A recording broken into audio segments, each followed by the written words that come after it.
Jadi saya di blok 3.3 ini mengampu 2 topik.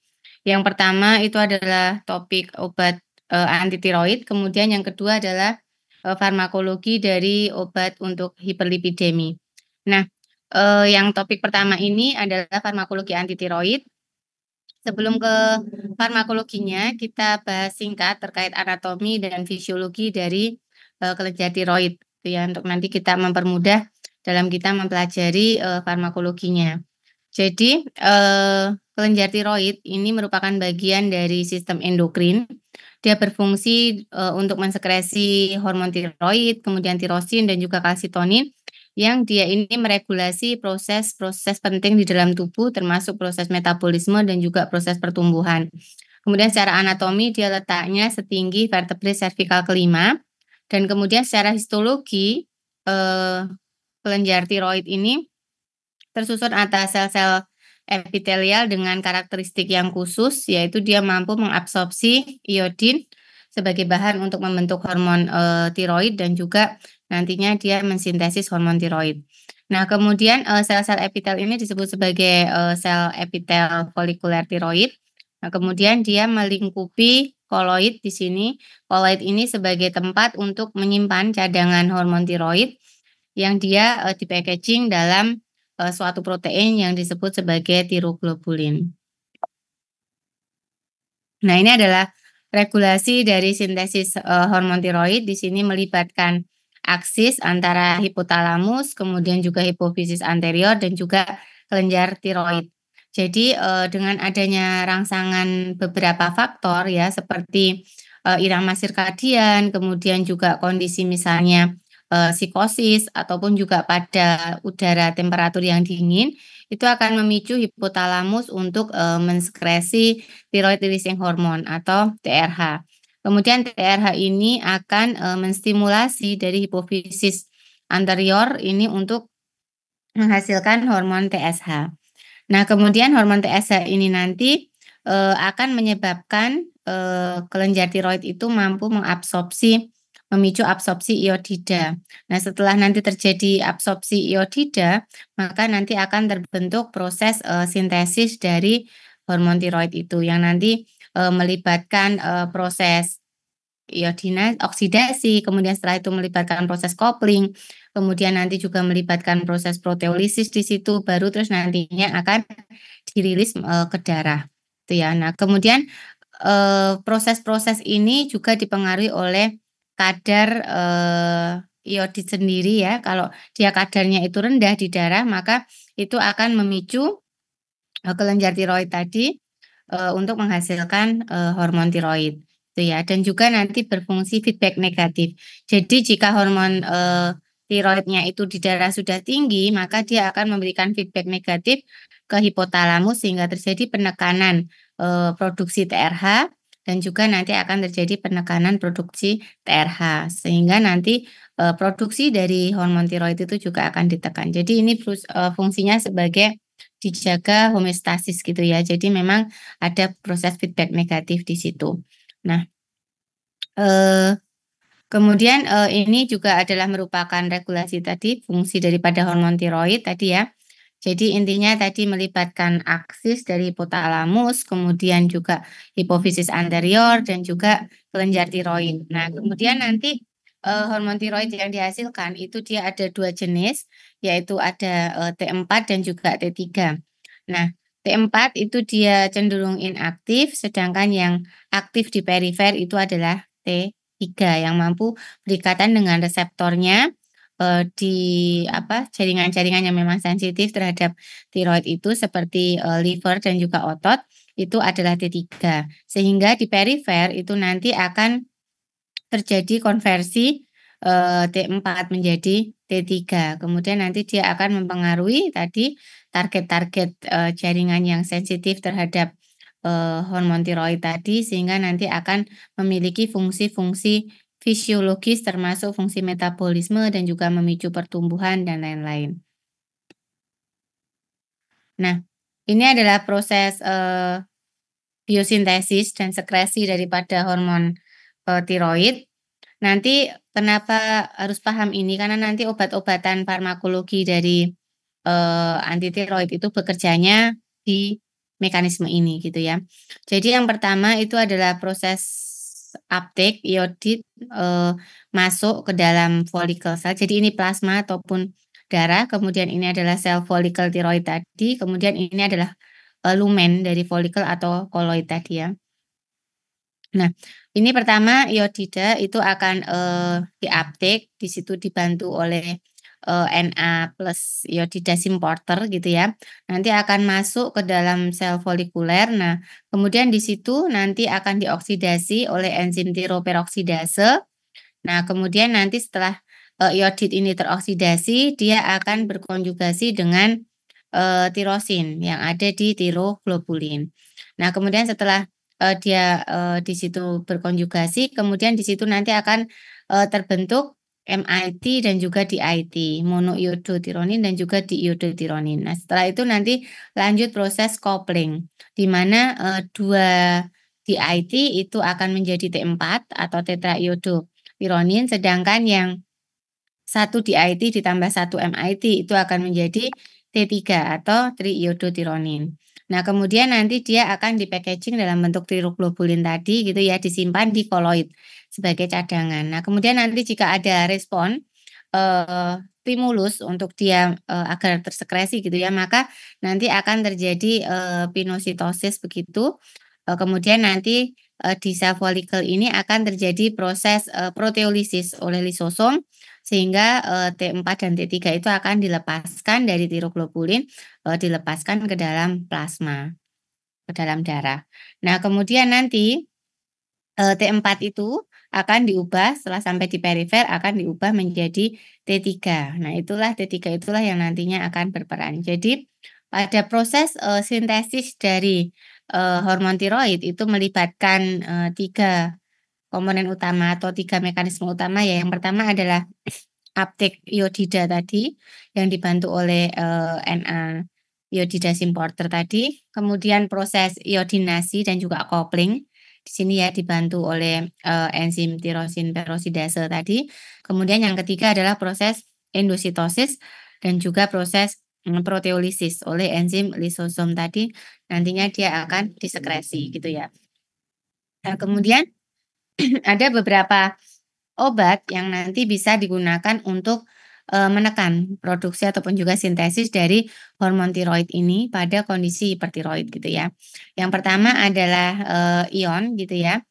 Ion di sini dia akan, menghambat proses uptake daripada iodida. Jadi di sini dia berperan sebagai kompetitif antagonis, dia menghambat proses masuknya iodida ke dalam folikel tiroid. Karena dia sama-sama menggunakan importer yang sama itu ya.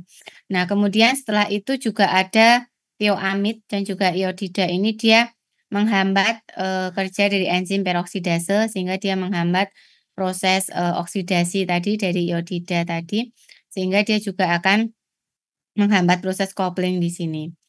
Nah, kemudian juga iodida itu juga bisa menghambat proses, proteolisis. Kemudian ada obat yang lainnya yaitu, beta blocker itu dia, lebih menghambat ke, klinisnya. Jadi kan kalau hipertiroid itu kan klinisnya lebih ke terpacu sistem saraf simpatis ya.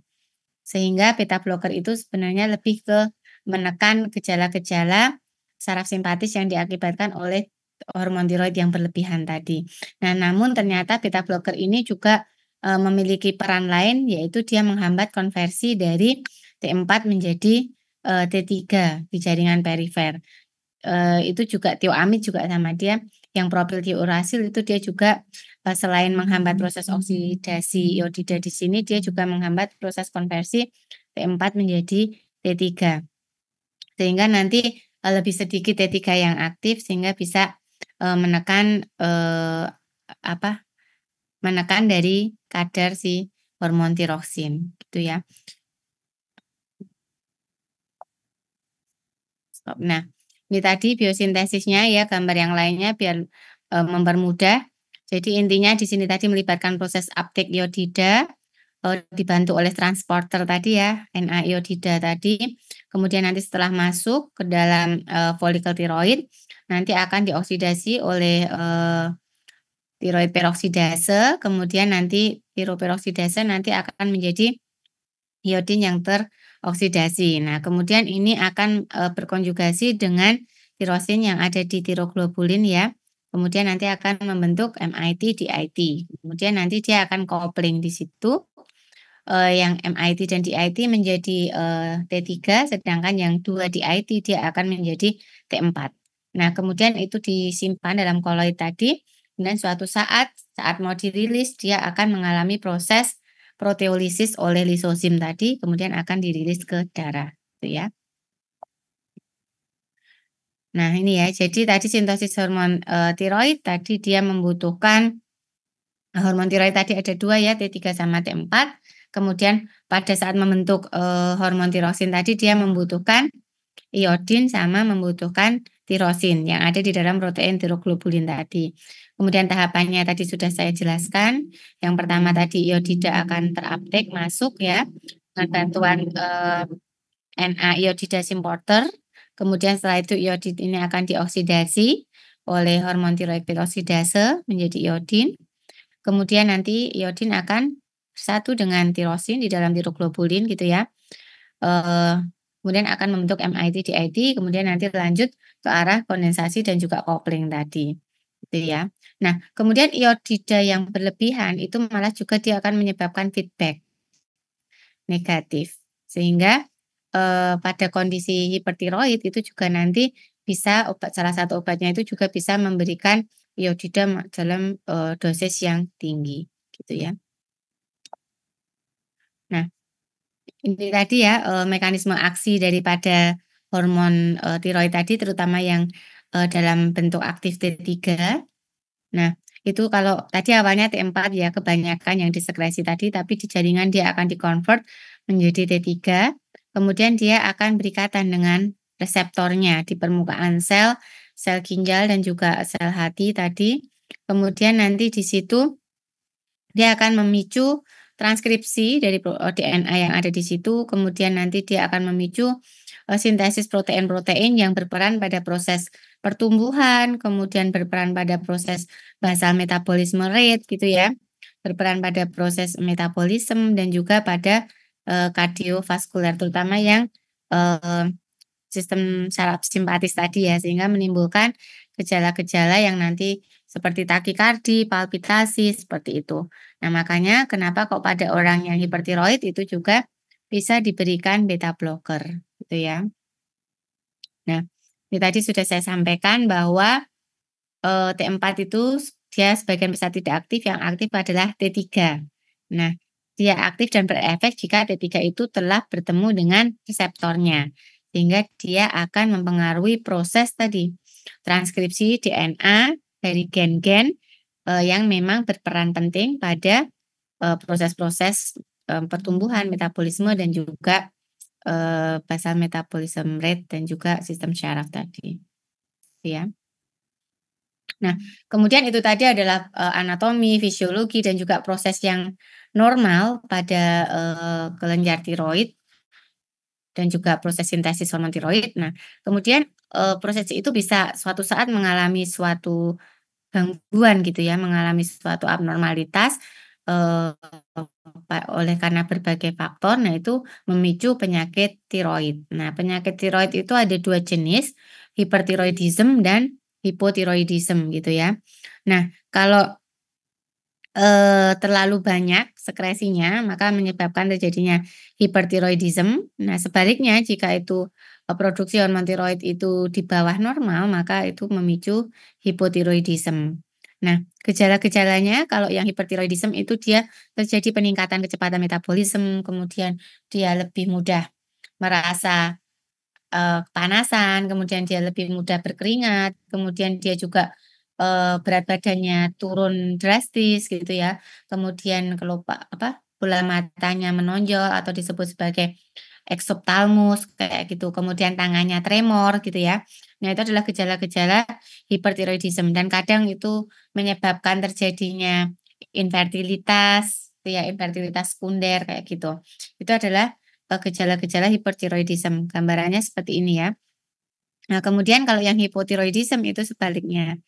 Jadi terjadi peningkatan berat badan, karena dia metabolismenya itu melambat, kemudian dia lebih cepat kedinginan kayak gitu. Kemudian juga, apa namanya, mukanya itu moon face gitu ya, itu gejala-gejala yang hipotiroidisme. Nah, seringnya penyakit-penyakit tiroid itu menyerang wanita, gitu ya. Nah, kemudian, eee jika tiroid itu terlalu aktif tadi, dia akan memproduksi hormon tiroid berlebihan menyebabkan hipertiroidisme dengan gejala-gejala yang sudah saya sampaikan tadi. Sebaliknya, jika dia itu, defisiensi ya, kerjanya itu tidak sebagaimana mestinya, maka dia akan terjadi hipotiroidisme, gitu. Nah, kemudian, penyakit tiroid tadi, kalau dia ini hipotiroidisme ya, maka nanti terapinya adalah dengan memberikan hormon tiroid dari luar gitu ya, hormon tiroid sintetis dari luar. Sedangkan kalau pada kondisi hipertiroidisme, maka kita memberikan obat-obatan anti tiroid. Jadi konsepnya seperti itu. Nanti kita, pelajari apa saja itu, klasifikasi dari obat anti tiroid gitu ya dan juga hormon tiroid. Jadi intinya kalau dia hipo maka nanti akan kita berikan hormon tiroid, sedangkan jika hiper maka akan ditekan, dihambat produksinya gitu dengan obat-obatan anti tiroid, yang nanti mekanisme kerjanya berbeda-beda gitu ya. Nah, ini adalah kita masuk lebih dalam, ke yang hipertiroidisme gitu ya. Tadi kalau yang hipertiroidisme itu jika terjadi overproduksi dari hormon tiroid. Gejala-gejalanya tadi sudah saya sampaikan, dia gampang lelah, kemudian berat badan turun mendadak, kemudian denyut jantungnya itu cepat gitu ya, mudah berdebar-debar, kemudian dia juga palpitasi, tremor gitu ya, kemudian dia eksoptalmus, dia tidak tahan suhu panas, seperti itu.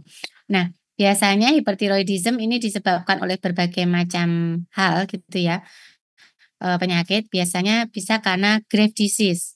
Graves' disease ini merupakan penyakit autoimun gitu ya, di mana dia ini terbentuk antibodi. Nah, antibodi ini berperan sebagai agonis dari, reseptor, hormon tiroid yang ada di permukaan tadi, permukaan tiroid, kelenjar tiroid tadi, sehingga dia akan memicu, pertumbuhan dari hormon tiroid dan juga memicu sintesis dan sekresi dari hormon tiroid gitu. Jadi ada antibodi yang dia sebagai agonis dari, reseptor tiroid yang ada di permukaan kelenjar tiroid tadi, gitu ya, sehingga nanti produksinya berlebihan. Itu yang penyebab yang pertama. Kemudian bisa juga kondisi lainnya itu disebabkan karena adanya suatu tumor atau keganasan, gitu ya, di kelenjar tiroid itu. Sehingga di situ terjadi proliferasi yang tidak terkontrol, dia akan memicu sekresi dan juga, rilis dari hormon tiroid yang berlebihan. Kemudian juga bisa pada kondisi inflamasi. Misalnya tiroiditis. Nah, ini juga bisa memicu, sintesis yang berlebihan dari kelenjar tiroid. Nah, pada kondisi-kondisi ini tadi maka kita, berikan, obatnya yaitu untuk penekanan produksi kelenjar tiroid, di samping nanti juga memberikan, pengobatan yang untuk menekan penyakit utamanya tadi, gitu ya. Kalau autoimun disease berarti autoimunnya juga harus dikontrol. Jadi tidak bisa hanya kita menekan, menekan produksi hormon tiroid dengan anti tiroid tanpa memberikan, obat yang memang kausatifnya, misalnya kayak gitu. Kemudian kalau memang dia karena inflamasi ya berarti juga diberikan tata laksana untuk inflamasinya dan juga diberikan obat yang memang menekan produksi, hormon tiroidnya gitu ya. Nah, ini tadi ya, hipertiroidisme, dia tirotoksikosis, overreaksi dari kelenjar tiroid gitu ya. Nah, kemudian ini mengakibatkan produksi dari T3 maupun T4 itu akan berlebihan. Ini tadi adalah beberapa penyakit yang bisa menyebabkan kondisi hipertiroidisme tadi ya. Ada Graves' disease, ada tumor gitu ya, pada tumornya itu bisa tumor pada tiroid ataupun juga tumor pada hipofisis, karena tadi kita ingat yang aksis hipotalamus, hipofisis, dan kelenjar tiroid tadi. Kemudian juga bisa inflamasi, gitu ya. Ini tadi gejala-gejalanya sudah saya sampaikan. Nah, kemudian, hipertiroid tiroidisme itu bisa menyebabkan berbagai komplikasi gitu yang kadang itu dikiranya itu sebagai penyakit yang lain gitu. Misalnya dia jantungnya jadi berdebar-debar, dia mudah berkeringat, tangannya basah terus, nah itu dikira penyakit jantung gitu. Padahal aslinya ini adalah hipertiroidisme gitu. Nah itu kadang, kalau tidak jeli pada saat anamnesis dan juga pemeriksaan fisik dan juga nanti saat pemeriksaan penunjang itu kadang nanti jadi misdiagnose gitu. Kemudian juga, eee, ini ya, ada eksotalmus itu tadi kadang dikira penyakit mata, padahal itu sebenarnya adalah karena, hipertiroidisme tadi gitu. Jadi kadang, ada beberapa komplikasi dari hipertiroidisme itu yang menyerupai penyakit lainnya gitu, sehingga kadang misdiagnose.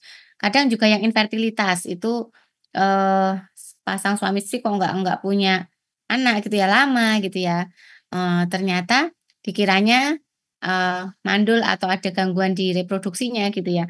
Ternyata setelah dicek mendalam itu hanya karena ini, hanya karena terjadi, hipertiroidisme gitu. Seperti itu kalau nanti mendapatkan pengobatan untuk penekanan, hormon tiroid itu nanti terus dia akan bisa subur lagi gitu ya. Jadi memang harus, secara komprehensif dalam kita menganalisis, kondisi suatu pasien. Nah kemudian kalau pada kondisi yang hipertiroid tadi, maka pengobatannya dengan anti tiroid gitu ya. Anti tiroid ini merupakan, hormon yang bersifat antagonis gitu ya, yang akan, menghambat kerja daripada hormon tiroid. Nah, dia digunakan untuk, kondisi-kondisi hipertiroidisme tadi. Nah, ini adalah beberapa klasifikasi dari obat anti tiroid. Jadi sekarang kita masuk ke farmakologinya ya. Obat anti tiroid itu ada 5 jenis, ada tioamid, kemudian ada ionic inhibitor, ada iodin dan, radioaktif iodin. Nah, itu nanti yang 1, 3, 4, 5 itu yang bekerja di mekanisme proses pembentukan dari hormon tiroid tadi. Sedangkan kalau beta blocker itu dia lebih, menghambatnya itu ke menekan gejala yang karena, hiperreaktivitas dari sistem saraf simpatis tadi, gitu ya. Walaupun dia juga tadi beta blocker punya, peran juga dalam menghambat proses perubahan T4 menjadi T3 tadi. Nah, kemudian kalau tioamid itu contoh-contoh agennya itu ada propylthiouracil, kemudian ada metamizol gitu ya, metimazol dan juga carbimazole gitu. Itu obat yang, paling banyak, terutama yang propylthiouracil gitu ya. Kemudian kalau iodida itu ada kalium iodida dan natrium iodida. Kemudian ada radioisotop ya, radioaktif iodin, iodin 131, kemudian ada yang beta blocker, itu contohnya propanolol. Nanti kita pelajari obat itu satu demi satu ya, per klasifikasi. Nah ini ya, ini tadi kalau yang dia, tioamid tadi, itu fungsinya dia, menghambat sintesis dari hormon tiroksin tadi. Nanti kita di summary-nya kita akan lihat di mana dia bekerja ya. Obatnya tadi adalah PTU atau propylthiouracil, kemudian carbimazole dan, metimazole. Kemudian ada yang tadi, inhibitor ionik tadi ya, ion tadi dia bekerjanya itu dengan menghambat proses uptake iodida, karena dia, konsentrasinya kan tinggi ya, jadi dia bersifat antagonis kompetitif tadi. Contohnya adalah tiosianat dan perklorat. Kemudian juga ada obat-obatan yang menghambat rilis daripada hormon itu gitu ya. Ada iodin, kemudian ada, sodium dan potasium iodida gitu ya. Kemudian ada obat yang cara kerjanya itu dia menyerang, mendestruksi, cadangan-cadangan tadi ya, mendestruksi jaringan-jaringan tiroid dan juga cadangan-cadangan yang ada di koloidnya tadi. Itu yang, obatnya yang jenis radioaktif iodin ini, gitu ya. Jadi ini adalah klasifikasi berdasarkan mekanisme kerjanya gitu. Nah, ini adalah tioamid, kita masuk ke pergolongan ya tioamid tadi ada propylthiouracil, metimazol, dan carbimazole. Nah, kalau propylthiouracil ini dia punya sifat itu bisa menembus plasenta, sehingga ini tidak bisa diberikan pada ibu hamil yang mengalami hipertiroidisme itu sebaiknya tidak diberi propil tiouracil. Methimazole lebih aman daripada yang propil tiouracil. Kemudian propil tiouracil ini juga tidak bisa diberikan pada, anak-anak yang mengalami hipertiroidisme, gitu ya, itu juga tidak boleh diberikan. Nah, ini tadi mekanisme aksinya yang tioamid tadi dia, eee, ini ya tioamid itu kan tadi ada PTU, methimazole, carfimazole dia menghambat sintesis dari hormon tiroksin tadi. Menghambatnya melalui apa? Karena dia menghambat beberapa hal ya. Yang pertama dia menghambat kerja dari enzim, tiroid peroksidase. Kemudian dia juga menghambat proses coupling ataupun, iodine organification itu juga dihambat. Kemudian juga menghambat proses konversi T4 menjadi T3 di jaringan perifer gitu ya. Jadi banyak mekanisme aksi dari, tioamid itu dia banyak ya, jadi ada 4 mekanisme aksinya, menghambat si enzim tiroid peroksidase, menghambat proses, organifikasinya, kemudian juga menghambat proses couplingnya dan juga menghambat, perubahan T4 menjadi T3, gitu ya. Nah, kemudian, karakteristik dari tioamid ini, tioamid itu tidak punya efek pada tiroglobulin yang dia sudah jadi dan sudah disimpan di dalam, glandula tadi, di dalam koloid tadi. Sehingga, efek kliniknya itu biasanya tidak cepat muncul, jadi dia membutuhkan waktu untuk berefek gitu ya. Karena, dia berefek itu jika muncul itu jika kapan? Jika cadangan dari tiroglobulin tadi sudah menurun gitu ya. Itu biasanya dicapai pada minggu ketiga sampai minggu keempat setelah terapi gitu ya. Nah kemudian nanti basal metabolic rate itu bisa mulai normalisasi itu setelah mengkonsumsi obat ini selama 2 sampai 3 bulan. Jadi berbeda dengan yang radioisotop tadi ya, yang radio iodin tadi. Karena kalau yang radio iodin itu dia bisa langsung menyerang menyerang yang, tiroglobulin yang, hormon tiroid yang dalam bentuk cadangan di koloid tadi bisa diserang gitu, sehingga efeknya dia lebih cepat dibandingkan dengan yang si, PTU ini ataupun si, tadi ya tioamid tadi, gitu ya. Jadi nanti paham ya kalau ada soal keluar itu, kenapa kok ini onsetnya cepat, kenapa kok, tioamid itu dia sebenarnya first choice tapi dia itu efeknya itu lambat gitu ya. Karena kita paham, mekanismenya seperti ini gitu ya. Sehingga ini nanti efeknya untuk apa toh kita perlunya paham ini, untuk edukasi ke pasiennya. Jadi kalau kita memberikan obat PTU kita jelaskan bahwa obat ini akan baru mulai berefek setelah dikonsumsi sekitar 3 sampai 4 minggu gitu. Jadi biar pasien itu juga tidak, "Udah minum obat kok nggak kayak nggak berkurang-berkurang," gitu ya. Nah, karena ini tadi, dia tidak mampu mempengaruhi, iodin cadangan yang sudah terbentuk. Jadi dia itu yang dipengaruhi itu adalah yang proses mau pembentukan yang baru itulah yang dipengaruhi. Jadi jika cadangannya ini tadi sudah habis, yang baru itu dia tidak terbentuk sehingga nanti barulah dia bisa ditekan kan si hormon tiroidnya itu, maka gejalanya bisa berkurang gitu ya.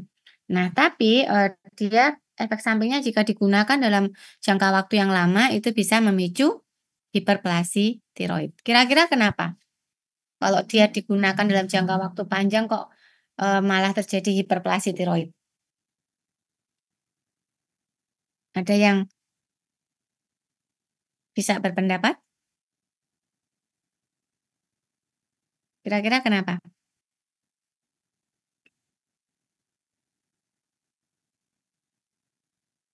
Ayo, kira-kira kenapa? Kalau ini kan dia menekan ya, menekan tapi kok menekan sintesis dari si tiroid, tapi kok kalau digunakan pada jangka waktu lama malah terjadi tiroid hiperplasia. Kenapa?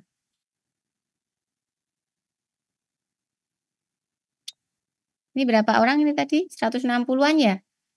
Ayo, salah satu bisa menjawab kira-kira kenapa?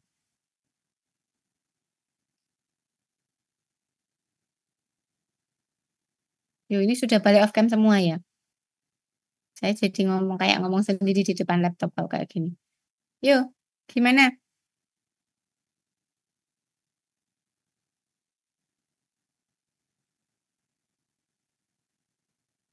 Kira-kira kenapa kok kalau penggunaan jangka panjang itu malah dia memicu hiperplasi tiroid?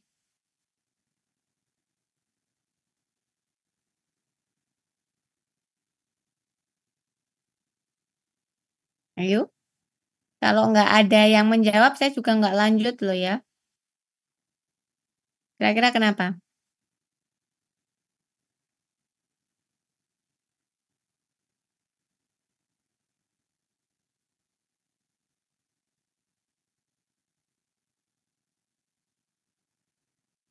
Salah nggak apa-apa, coba kita diskusi.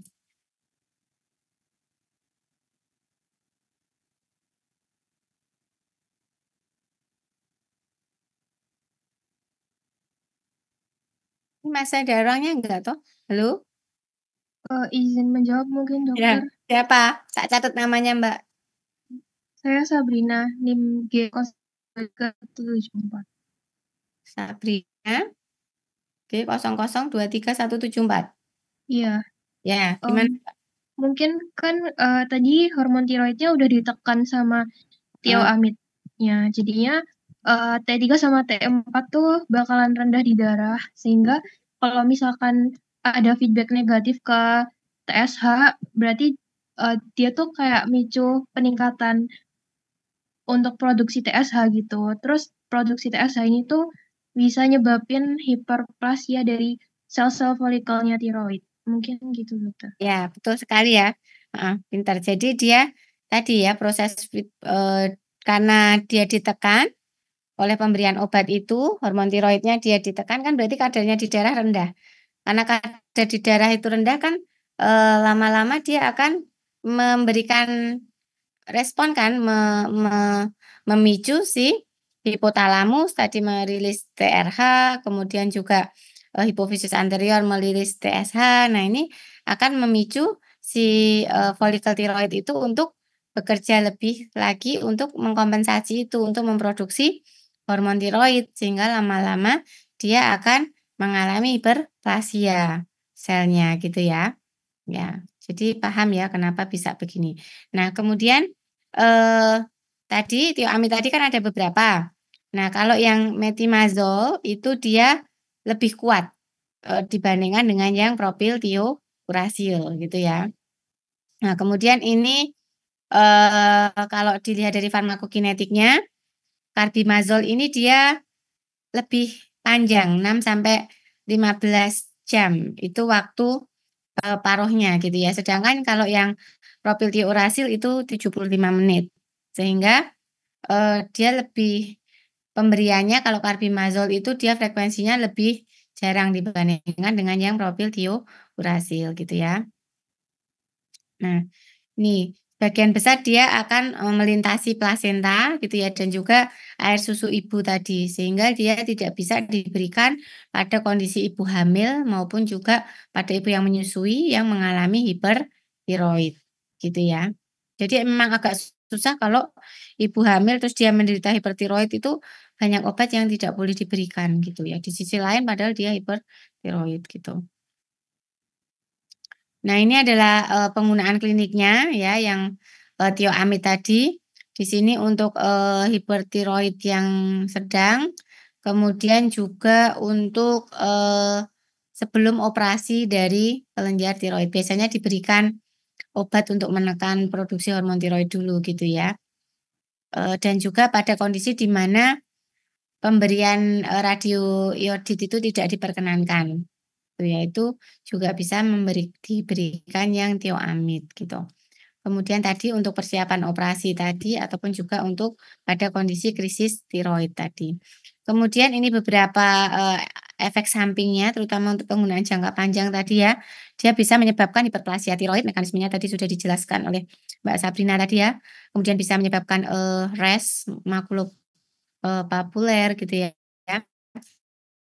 Kemudian juga bisa menyebabkan agranulositosis, kemudian juga bisa menginduksi hepatotoksisitas, terutama yang propil tiouracil karena dia metabolisme utamanya terjadi di liver, gitu ya. Nah ini, kemudian, dapat, melintasi plasenta tadi ya, bisa menyebabkan hipotiroidisme pada fetus, gitu. Nah, dia juga bersifat teratogenik, Jadi, memang harus hati-hati dalam penggunaan, eee, thioamid ini ya. Nah, kemudian thioamid kita masuk satu demi satu, yang pertama, PTU atau propylthiourasil. Propylthiourasil ini farmakokinetiknya dia secara cepat, diabsorpsi ya dari gastrointestinal setelah konsumsi secara oral. Kemudian dia memiliki waktu paruh yang pendek tadi ya, jauh lebih pendek dibandingkan dengan yang methimazole tadi. Sehingga dia perlu diberikan frekuensinya itu singkat. Jadi dalam, setiap 6 sampai 8 jam dia harus diberikan, sehingga sehari dia bisa sampai 3 sampai 4 kali pemberian gitu ya. Kemudian dia bisa, melewati plasenta tadi, kemudian dia juga terdistribusi secara mudah, tapi dia juga terakumulasi di kelenjar tiroid. Nah, metabolisme utamanya tadi adalah di liver tadi, sehingga dia bisa menyebabkan tadi ya, apa, hepatotoksisitas tadi, kalau dia penggunaan jangka waktu yang lama. Kemudian ini nanti dosisnya bisa dibaca sendiri, kemudian ada beberapa efek samping dari pemberian profil thiourasil tadi ya, hepatitis, kemudian jaundice tadi, agranulositosis, sehingga kalau pada orang hipertiroid dan itu kan dia harus mengkonsumsi PTU secara rutin ya. Nah, makanya itu nanti dia harus secara periodik juga diperiksa. Apa, diperiksa darahnya untuk fungsi livernya bagaimana, kemudian juga, hematologi rutinnya seperti apa, itu harus diperiksa karena untuk, memonitor itu efek samping dari pemberian profil thiourasilnya itu, gitu ya. Nah, kalau yang Carbimazole ini dia karena waktu paruhnya tadi panjang, maka dia biasanya sehari itu hanya sekali, gitu ya. Dan dia juga mudah diabsorpsi, dia dia juga bisa sampai terakumulasi di tiroid sehingga dia, site of action-nya memang di sana gitu, gitu ya. Kemudian, durasi aksinya lebih panjang dibandingkan PTU karena half life-nya dia panjang tadi, gitu ya. Nah, kemudian dia, proses, penetrasinya melalui plasenta itu lebih rendah dibandingkan dengan PTU. Sehingga kalau pada kondisi ibu yang hipertiroid, dia hamil, pilihan pertamanya lebih ke Carbimazole dibandingkan dengan yang PTU. Nanti paham ya dasarnya kenapa gitu. Nah, kemudian tadi mekanisme aksi dari Carbimazole tadi ya, dia intinya menghambat proses sintesis dan rilis dari hormon tiroid tadi ya, karena dia, menghambat proses uptake tadi, menghambat proses, apa namanya, menghambat proses organifikasi tadi ya, kemudian juga, menghambat proses coupling tadi itu juga, dihambat juga oleh si Carbimazole ini, gitu ya. Kemudian juga menghambat proses perubahan T4 menjadi T3 juga. Nah, ini adalah beberapa efek sampingnya, bisa dibaca sendiri, gitu ya. Nah, itu tadi adalah yang thioamid, kemudian yang kedua itu adalah yang, iodin, ya. Iodin tadi saya sampaikan bahwa iodin ini merupakan salah satu bahan yang diperlukan untuk membuat hormon tiroid, ya. Namun pada kondisi yang tiroidnya itu berlebihan, itu malah justru kita beri iodin dalam konsentrasi tinggi itu bisa. Karena apa? Karena yang feedback negatif tadi, gitu ya, yang kita ingat jalurnya tadi gitu. Nah, iodin ini merupakan, obat yang paling awal ditemukan untuk mengobati, kelainan pada glandula kelenjar tiroid ini ya. Nah, dia sifatnya itu adalah menghambat proses uptake daripada iodin masuk ke itu tadi follicle, tiroid tadi, gitu ya. Karena dia, bersifat kompetitif tadi, gitu. Sehingga dia nanti akan menghambat rilis daripada hormon tiroid, gitu.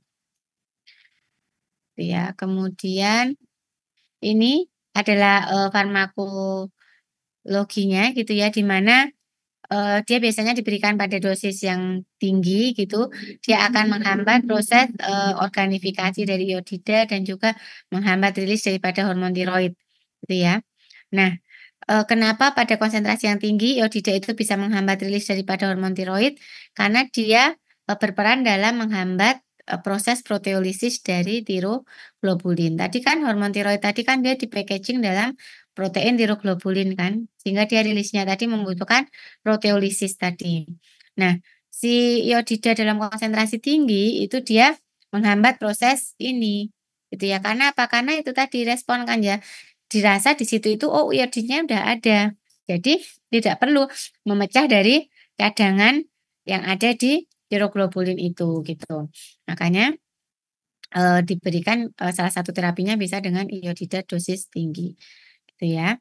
Nah ini, dia juga punya efek dalam menurunkan vaskularisasi dari kelenjar, tiroid yang mengalami hiperplastia, gitu ya. Kemudian ini aplikasi-aplikasinya bisa untuk, simple goiter, bisa untuk, krisis tirotoksikosis gitu ya, bersama dengan tioamid tadi dan juga untuk persiapan tiroidektomi ini sama seperti yang tioamid tadi. Ini beberapa efek sampingnya bisa dibaca sendiri. Nah, kemudian obat yang ketiga itu adalah yang ion tadi ya, ion inhibitor tadi.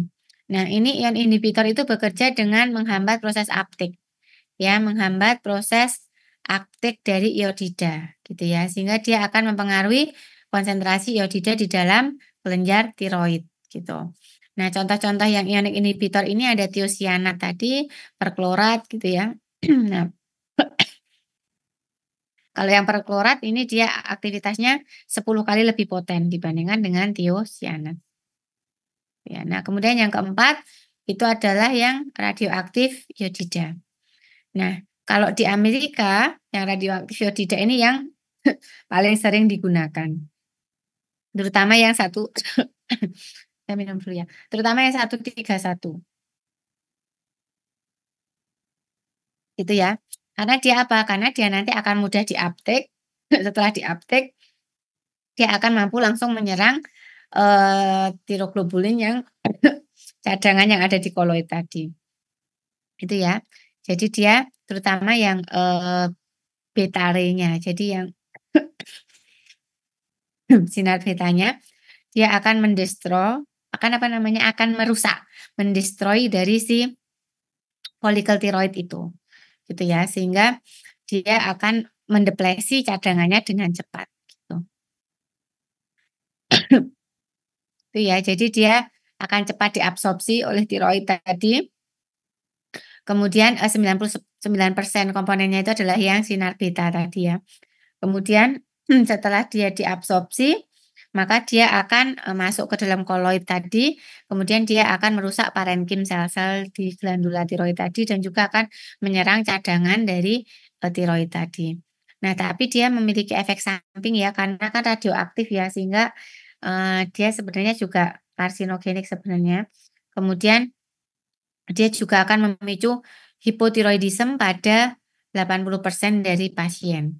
Jadi karena tadi awalnya hipertiroidisme, terus kemudian diberikan, isotop iodida, dia itu kan sangat poten tadi ya, sehingga malah justru, memicu efek samping hipotiroidisme.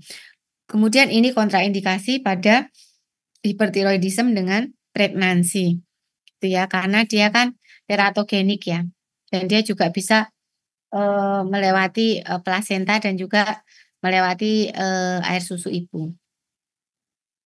Nah, kemudian yang kelima itu untuk yang, hipertiroidisme itu adalah beta blocker tadi, propranolol contohnya ya. Dia karena menghambat, gejala-gejala yang sistem saraf simpatis mengalami aktivasi tadi. Dia akan menekan tremor, menekan palpitasi, menekan, heart rate yang terlalu tinggi gitu ya, pada kondisi hipertiroidisme.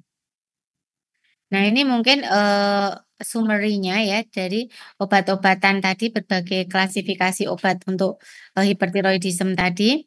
Yang pertama tadi yang ion tadi ya, ion itu dia yang, tiosianat dan perklorat tadi dia menghambat proses, uptake daripada iodida di sini karena dia berkompetisi, dengan, simporter yang, Na iodida tadi.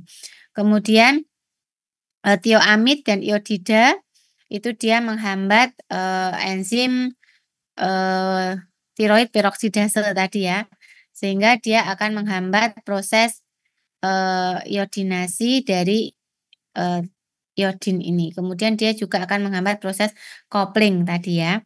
Kemudian iodida, khusus iodida dia akan punya efek juga di proses proteolisisnya, dihambat, sehingga dia akan menghambat sekresi atau sintesis dari, tiroid. Kemudian, di sini tioamid dia akan dan beta blocker dia akan menghambat konversi T4 menjadi T3 di jaringan perifer gitu ya. Ini tadi ya, ada yang lainnya juga, intinya tadi yang menghambat transport tadi ada yang ion tadi ya. Ion tadi dia menghambat transport, kemudian iodida dalam jumlah yang berlebihan juga bisa. Kemudian, di sini, propiltiourasil tadi tioamid dan metamizol tadi dia menghambat enzim peroksidase sehingga menghambat proses, oksidasi dari iodida. Kemudian dia juga menghambat proses organifikasi, menghambat proses coupling gitu ya. Nah, kemudian kalau iodida juga menghambat proses proteolisis, kemudian yang, tioamid tadi juga menghambat terutama yang propiltiourasil dia juga menghambat konversi dari T4 menjadi T3. Itu ya. Ini, gambar ini memudahkan kita mengingat di mana mekanisme kerja dari masing-masing obat yang digunakan untuk kondisi hipertiroidisme, itu ya. Nah, pada kondisi pemberian obat itu sudah tidak bisa ataupun juga pasien alergi terhadap pengobatan itu ya, pengobatan anti tiroid itu, dan juga tidak mampu ataupun menolak untuk pemberian, radioaktif tadi, maka salah satu tata laksananya yaitu dengan operasi, gitu ya. Tapi, resiko operasi tiroid itu juga banyak ya, bisa merusak pita suara, kemudian juga bisa merusak glandula paratiroid, kan itu tadi letaknya menempel ya, sehingga itu bisa ikut terangkat pada saat mengangkat kelenjar tiroidnya. Nah, kalau paratiroid itu terangkat, itu dia akan mengganggu proses metabolisme dari kalsium gitu ya, kan dia fungsinya untuk mempertahankan kadar kalsium di darah. Sehingga kalau paratiroid itu dia terangkat, dia bisa memicu terjadinya osteoporosis dan lain-lain gitu ya. Nah, itu tadi adalah, sebaiknya itu tadi juga diedukasikan ke pasien sebelum, mmm, menjalani operasi tiroid gitu ya. Itu tadi hipertiroidisme, kemudian kita masuk ke kondisi yang kedua, yaitu hipotiroidisme. Nah, hipotiroidisme ini kebalikannya ya, di mana kelenjar tiroid itu tidak cukup mampu untuk menghasilkan hormon tiroid sesuai dengan yang dibutuhkan gitu ya. Nah, kemudian gejala-gejalanya mudah lelah, kemudian dia juga peningkatan berat badan gitu ya, mixed edema gitu. Itu adalah beberapa gejalanya. Kemudian, penyebab utama dari hipotiroidisme itu adalah penyakit Hashimoto, itu ya. Ini juga merupakan suatu, penyakit autoimun gitu, di mana dia akan, fungsinya itu dia, merusak, sel-sel tiroid itu ya, sehingga akan menyebabkan terjadinya hipotiroidisme, kemampuannya untuk memproduksi itu berkurang gitu ya. Ini berkebalikan dengan yang Graves' disease tadi. Kalau Graves' disease itu antibodinya malah justru, memicu aktivitas daripada, kelenjar tiroid untuk menghasilkan hormon tiroid. Tapi kalau yang Hashimoto disease dia autoimun, tapi autoimunnya di sini itu dia menyerang, sel-sel tiroid itu sehingga yang bisa untuk menghasilkan hormon tiroid itu juga berkurang sehingga kadar hormon tiroid juga menurun gitu ya. Nah, kemudian juga tumor di kelenjar hipotalamus atau hipofisis anterior itu yang fungsinya menekan aktivitas itu juga bisa, menghambat hipotiroidisme. Jadi tumor pun juga macam-macam ya, ada yang dia malah justru meningkatkan, ada yang dia itu menghambat gitu ya. Kemudian juga pada kondisi orang-orang yang memang konsumsi intake daripada iodinnya itu dia memang insufisien gitu. Nah, ini adalah gejala-gejala pada hipotiroidisme, dia memicu kretinisme ya, karena tadi kan kita tahu hormon tiroid kan memicu pertumbuhan. Nah, ini ya, kemudian dia terjadi pembesaran daripada kelenjar tiroid, karena kan dia kompensasi tadi ya, hiperplasi sehingga gitu. Nah, ini ya, gejala-gejalanya metabolismenya menjadi lambat, kemudian dia itu tidak tahan dingin gitu ya, mixed edema tadi gitu. Nah, kemudian terapi dari hipotiroidisme berarti dengan memberikan hormon tiroid dari luar. Nah, kemudian hormon tiroid itu ada, tiroksin dan triiodothyronin ya. Tiroksin juga disebut sebagai levotiroksin dan yang kedua adalah yang triiodothyronin gitu ya. Biasanya ini, disintesis itu dari bahan-bahan alam yang memang dia, apa ya, diketahui strukturnya itu dia mirip dengan kemudian nanti disintesis dibuat strukturnya mirip dengan hormon tiroid gitu ya. Nah, liothyronin itu dia memiliki onset yang lebih cepat gitu ya, tapi dia durasi kerjanya itu lebih pendek gitu. Itu yang liothyronin dibandingkan dengan yang levotiroksin gitu ya, diingat-ingat ya. Jadi kalau yang liothyronin dia itu onsetnya cepat, jadi dia cepat kerja tapi dia efeknya juga cepat habis gitu ya. Nah ini biasanya karena efeknya tersebut, sifatnya tersebut, maka dia digunakan pada kondisi-kondisi emergensi yang akut gitu ya, pada koma mixed edema misalnya gitu. Nah, levotiroksin ini tingkat absorpsinya, tinggi 80% ya, tapi absorpsinya itu juga dipengaruhi oleh makanan, kemudian juga obat-obatan yang mengandung aluminium, seperti antacid itu juga mempengaruhi proses absorpsinya, sehingga hati-hati jika memberikan obat orang yang, hipotiroid, itu kalau ada dia gangguan pada lambungnya, pilihlah obat yang lain, jangan yang golongan antacid gitu ya. Kemudian pompa proton inhibitor itu dia juga, eee, berinteraksi dengan obat levotiroksin ini, gitu. Kemudian levotiroksin ini karena tadi dipengaruhi oleh absorpsinya dipengaruhi oleh makanan, dipengaruhi oleh antacid, dipengaruhi oleh pompa proton inhibitor dan lain-lain tadi, maka dia harus diberikan pada kondisi perutnya kosong gitu ya. Nah, mekanisme kerja dari levotiroksin ya sama dengan yang hormon tiroid tadi, dia mempengaruhi kerja dari reseptor, T3 tadi, gitu ya. Kemudian metabolismenya levotiroksin itu utamanya di hepar oleh sitokrom P450 sehingga obat ini juga berinteraksi dengan phenytoin, karbamazepin, rifampisin gitu. Karena apa kira-kira? Karena apa? Kenapa kok berkompetisi dengan phenytoin, karbamazepin, sama rifampisin? Apa? Karena obat ini sama-sama dimetabolisme oleh sitokrom P450 gitu ya. Jadi dia rebutan untuk mendapatkan enzimnya itu yang bisa memetabolisme. Nah, padahal dia fungsinya untuk menginaktifasi obat tersebut sehingga jika diberikan dengan obat-obatan ini, maka enzim yang menginaktifasi itu menjadi berkurang sehingga dia risiko toksisitasnya akan meningkat gitu ya. Kemudian ini ekskresinya, levotiroksin itu dia ekspresinya di empedu dan juga di urin gitu ya. Nah, kemudian dia terikat kuat dengan protein plasma, albumin gitu misalnya ya, sehingga dia akan agak, susah proses metabolisme dan ekskresinya, gitu. Ya. Kemudian ini ada beberapa penggunaan klinisnya tadi untuk hormone replacement therapy tadi ya, untuk hipotiroidism gitu ya.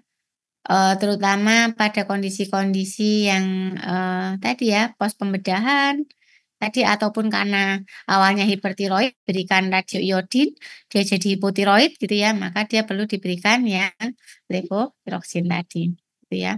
Kemudian juga bisa untuk menekan TSH, ya. Pada kondisi TSH-nya yang berlebihan, perlu ditekan itu dengan memberikan tiroksin dari luar gitu ya.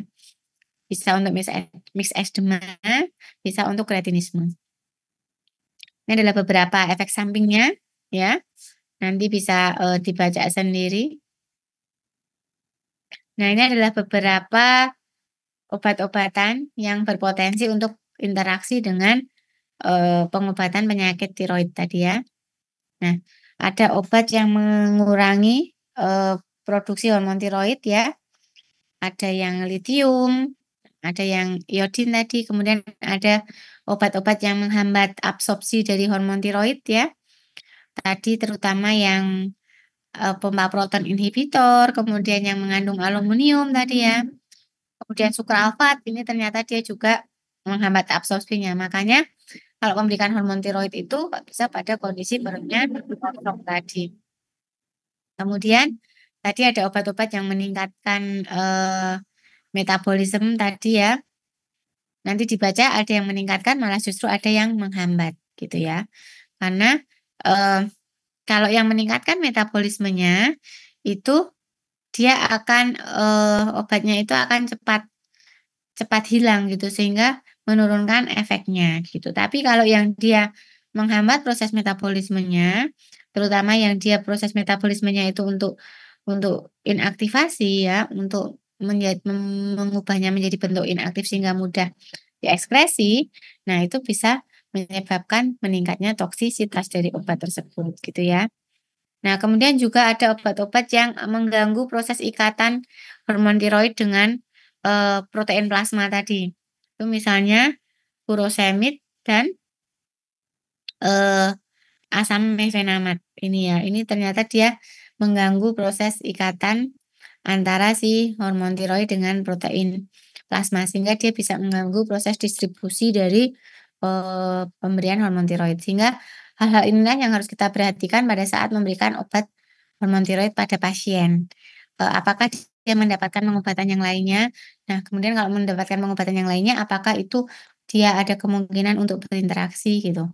Makanya banyak yang harus diperhatikan pada saat pemberian pengobatan hormon tiroid, gitu ya. Mungkin ini yang bisa saya sampaikan. Ada pertanyaan sebelum saya tutup? Monggo.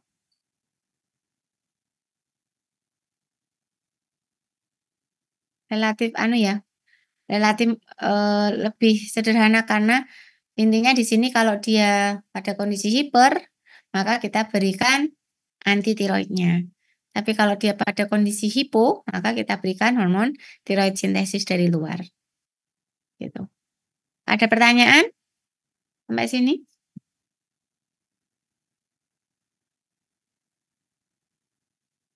Nanti dipahami tadi mekanisme kerjanya, titik tangkapnya di mana tadi, terus kemudian juga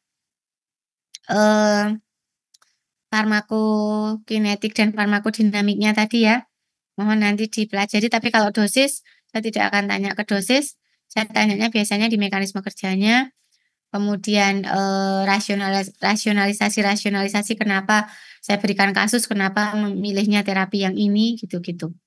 Nanti alasannya bagaimana gitu. Biasanya soal saya seperti itu. Itu ya. Dan mana yang boleh diberikan pada kondisi ada penyulit yang lainnya selain hipertiroid, dia punya penyakit penyulit lainnya, itu berarti pilihannya bagaimana. Kemudian juga obat-obatan yang tadi kemungkinan berinteraksi, biasanya gitu ya, soal-soal saya. Mungkin gitu? Ada pertanyaan? Tadi sudah absen semua? Sudah? Oke. Sudah di screenshot? Untuk bukti bahwa sudah dilakukan proses pembelajarannya?